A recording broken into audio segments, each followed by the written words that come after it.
Jewellery. నేను gemmologist, GIA ఇంకా జెమ్ఏ నుంచి జెమాలజీ చేశాను, జ్యువెలరీ డిజైనింగ్ చేశాను. And I also worked in a gem testing lab అనమాట. సో అన్ని పీసెస్ మీరు ఏ పీస్ చూసినా కూడా అన్ని న్యాచురల్ సర్టిఫైడ్ జెమ్ స్టోన్స్ తోటే ఉంటాయి. సో ఇంట్లో మా నాన్న హీజ్ ఎ జెమాలజిస్ట్. ఇంట్లో ఫుల్ జెమ్ స్టోన్స్ కనిపిస్తుండే. అవి చూసి ఇన్స్పైర్ అయ్యి జెమాలజీ చదువుకోవడం స్టార్ట్ చేశాను. జెమాలజీ అయిపోతూనే జ్యువెలరీ బిజినెస్ స్టార్ట్ చేశాను. అండ్ తను each and every stone hand picked అన్నట్టు, ఫ్రమ్ స్క్రాచ్ తనే తీసుకొని తనే డిజైన్ చేసి. సో ఇట్స్ లైక్ తన డిజైన్ తనదే రిపీట్ కదన్నట్టు. మనం ఇప్పుడు ఒక జ్యువెలరీ షాప్లో ఒక డిజైన్ నచ్చితే ఒక 10-15 డిజైన్లు ఉంటాయి కదా. So every design is very unique అనమాట. మరి ఆ కష్టపడడానికి రేట్లు పెట్టిందో లేదో తెలియదు కానీ, బట్ ఎక్స్ట్రీమ్లీ హార్డ్ జాబ్ చేయడం. ఎందుకంటే to not repeat the design. So మీరు ఇన్స్టాగ్రామ్లో వెబ్సైట్లోకి వెళ్ళి డిజైన్స్ చూస్తే కూడా every design is hand picked అన్నట్టు. అండ్ తనే రాయి తెచ్చి ఆ రాయికి తగ్గట్టు మళ్ళీ డిజైన్ చేసి she made the jewellery. And it's everyday luxury. So మనకి ఎక్కువ మనం ఇప్పుడు జ్యువెలరీ అంటే మనం హెవీ జ్యువెలరీ కూడా చూస్తాం కదా.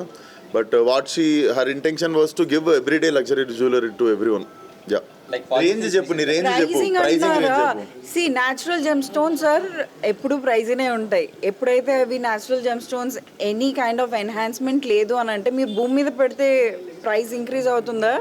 న్యాచురల్ జెమ్ స్టోన్ వితౌట్ ఎన్హాన్స్మెంట్వి ఎప్పుడైతే ఇన్వెస్ట్ చేస్తామో ఆ ప్రైస్ కూడా మీకు అలా ఇంక్రీజ్ అవుతుంది. రేంజ్ అంటున్నారా? So I made everyday luxury. So 15K నుంచి 35 lakhs దాకా కూడా.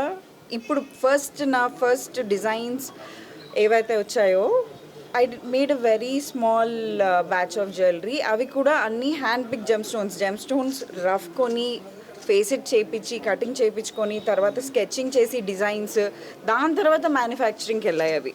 So whatever you see, ఇప్పుడు మీరు ఆల్రెడీ అన్ని డిస్ప్లే చూసారు కదా, each and every piece is unique. మళ్ళీ పీసెస్ రిపీట్ చేయలేదు. So each is one of a kind. Only on appointment basis అండి. ఎందుకంటే చాలా చిన్నగా ఎవరైతే న్యాచురల్ జెమ్ స్టోన్స్కి ఇంపార్టెన్స్ తెలుస్తుందో, సో అలా ప్లేస్ ఇది వచ్చేసి ఫిలిం నగర్ జూబ్లీ హిల్స్ అండి. ఎవ్రీడే లగ్జరీ మీరు ఎవ్రీడే వేసుకోవచ్చు. కాకపోతే natural gem stones everyday luxury. ఒక్క పీస్ వేసుకున్నా you will stand out. Bold pieces. So ఇక్కడ వాన్మై చెప్పినట్టు 15K నుంచి ఇక్కడ దాకా ఉంది, 35 lakhs వరకు ఉన్నాయి. సో మీరు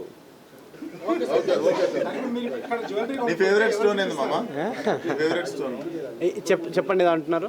సార్ ఇప్పుడు మీరు జ్యువెలరీ ఇక్కడ కొనుక్కుంటే ఎవరికి ఇస్తారు గిఫ్ట్? నేను వాన్మైకే ఇస్తాను నేను. ఆయన యూరోప్. ఓకే.